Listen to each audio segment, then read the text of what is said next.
Hi everyone, in this video I'm going to show you how you can block someone on X. So if you find this video helpful, please give it a like and make sure you subscribe for more useful tutorials.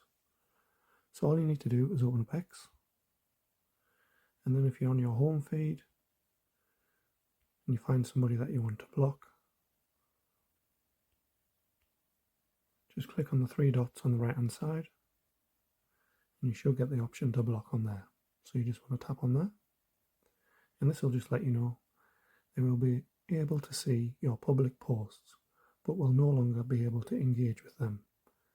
They will also not be able to follow you or message you, and you will not see notifications from them. So if you're happy with all that, just select block.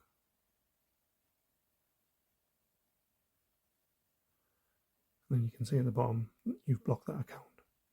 If you want to check who you've blocked, just go on your profile icon on the top left, go to settings and support, then click on settings.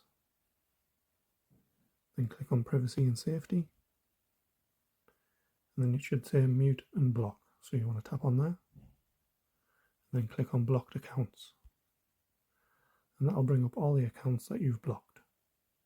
So obviously if you want to unblock them, just click on them and then select unblock.